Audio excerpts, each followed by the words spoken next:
guys, today is, I mean, what else am I gonna say? It's a really special day. I've been waiting to get behind the wheel of a GT350 ever since they came out, okay? Of course, everybody's seen the Motor Trend videos and all that.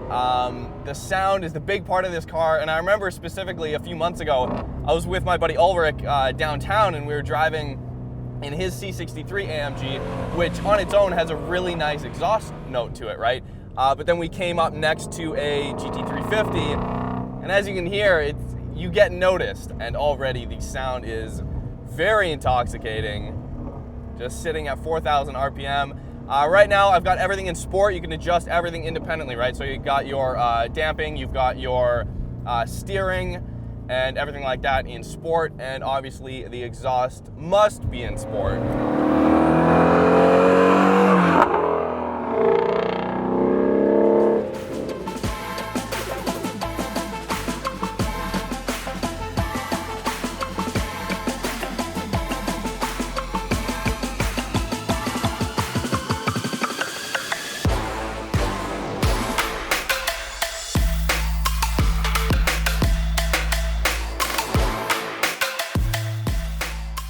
The shifter's super short, super notchy. Honestly, this is what most, like highly modified aftermarket shifters feel like in cars I drive, but this is factory. This is right what you get from Ford. I believe the sticker price on one of these, when they originally first came out, was about, I think, 55 US or so, and in the States, they're still trading above sticker value, all right?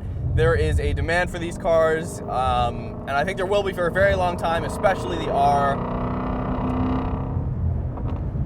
So some of the Mustang purists I basically heard say about this car, being like, hey, it doesn't have that real meaty low-end torque that some of the older Mustangs have. And this is gonna sound hilarious, but I had a Grand Marquis. I had a 91 Grand Marquis as a winter beater, and that had basically the same engine block. I had the 5-liter V8, right, from the Fox body, and it had like 280 foot-pounds of torque, and I got that car for like 700 bucks, okay? So that's kind of like the meaty torque, even on the low end of Ford's production back in the 90s. That's what the Mustang guys were kind of talking about. And I see their point, but at the same time, a real thoroughbred engine is going to be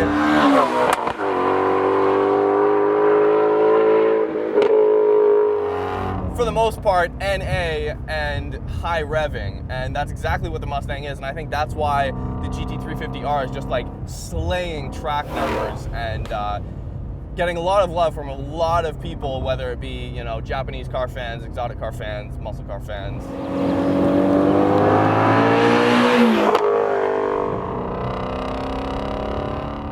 Wow, that sound though. I really hope you guys are appreciating the exhaust note of this car, because I mean, this is a bone stock car out of the factory, and it sounds like this. Yeah, all right. 6,000, 7,000. Wow.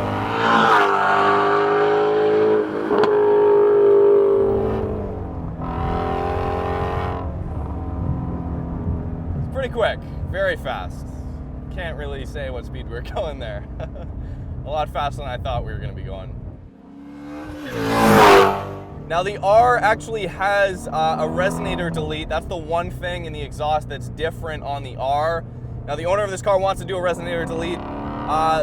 From my first impressions, I would say it's freaking amazing right now. But then again, I don't live with the car, and I've only been driving it for like 10 minutes right now, so. Oh my God.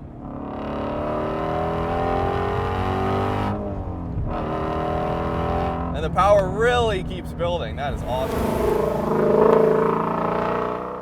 This is the first Shelby I've ever driven. Actually, that's a total lie. I haven't driven a Shelby in like 4 years. I drove an 04 Cobra like 4 years ago for like 2 minutes. And that was the fastest car I'd ever driven at that point.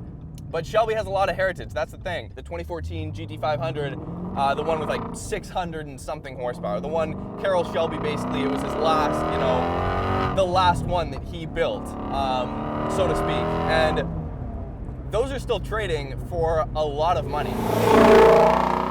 I mean, these cars, historically rather, Shelbys hold their value extremely well, even though the reviews on the 2014 Shelbys were, I mean, they were good, but people were saying that, you know, it's basically just a massive amount of power and not much handling potential, whereas this is a good balance, right? It's got 526 horsepower, I believe, and about 430 foot-pounds of torque, which for this chassis and this Mustang, for a car that weighs this much, is pretty much perfect, I think. I mean, the grip is there, the engine sound is there.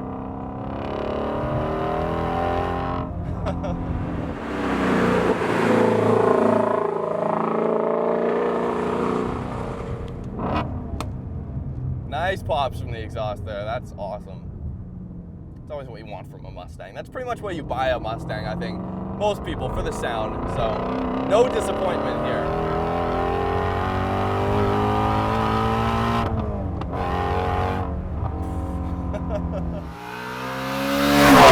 Nice Brembo brakes up front. Apparently a lot of brake dust on the Brembo brakes. I mean, that just comes with having a massive brake setup that can actually deal with a car like this and power like this. And extended track time.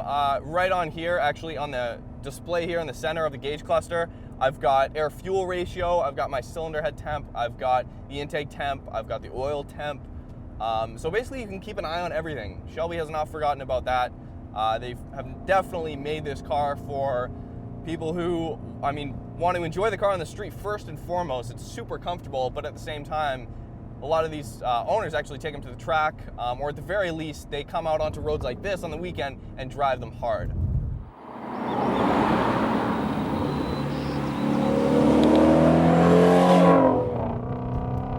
Traction control coming in a little bit there. Second gear.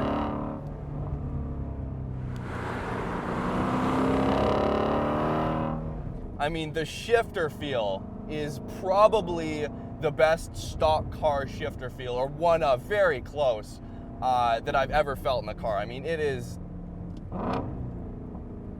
pretty much perfect, not gonna lie. It's right there. It's obviously got a 6-speed. People criticize the interior of all the previous Mustangs, but then again, you've got like 400 foot-pounds of torque, so why are you complaining? That's not why you buy a Mustang. But that being said, even compared to the 5-liter, the 2015 5-liter I drove, this interior is way better. I've got cooled seats on right now. That's crazy. 20 years ago, if you were to tell me that a Mustang was gonna have heated and cooled seats, it would have been like, get out of here, no way, right? But it does, it has all the tech, it has everything. It's got a heads-up display for your revs. This doesn't have the Recaros, but these seats are, I mean, they're very well bolstered and they're extremely comfortable above anything else. So as someone who has traditionally kind of been brought up over the years, late teenage years and early 20s, with, you know, turbo Japanese cars, obviously I have a JDM MR2. Some would call me a JDM fanboy because we've had a bunch of JDM cars on the channel. That being said, I do love Japanese cars traditionally over anything else, but if I had to get a new sports car, if I had to get a brand new sports car, well, here's the thing. Toyota doesn't make anything, right? Okay, they make the FRS, all right? It's got like 150 foot-pounds of torque. I'm not gonna buy that, all right? I'm just being brutally honest with you. If I was to get into a brand new sports car, this would be in like the top 5 choices. I mean 100% for sure. Contrary to all you guys in Europe and Australia and whatnot who like to make fun of the Mustang because it doesn't handle, you guys are stuck in the past. I'm sorry to say, that's just absolutely not the case. Just drive one. That's all I ask, just drive one. If you're gonna get a Mustang, I think you should just wait. Just maybe wait till you make a little bit more money and just get the GT350. I think that really that's the move, but all right, you guys, thank you so much, Ryan, for letting me drive your car. Seriously, really appreciate this. If you want to go follow Ryan on Instagram and see more of this car, check him out. The link will be in the description. I'll put it on the screen right here. Definitely go follow him.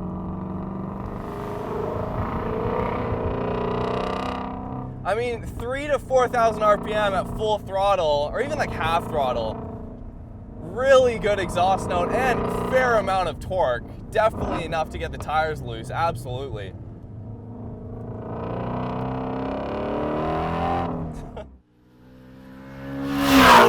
Anyways, you guys, thank you so much for watching. As always, be sure to comment and subscribe. Give the video a like if you enjoyed this video. Please let me know what you think of the GT350 down in the comments below. Me coming from a very large Japanese car history, I guess you could say. My love for Japanese cars. Driving one of these, I mean, I'm already thinking what these are going to be worth in like 10 years from now. I kind of want one. Thank you guys so much for watching, and we will see you soon.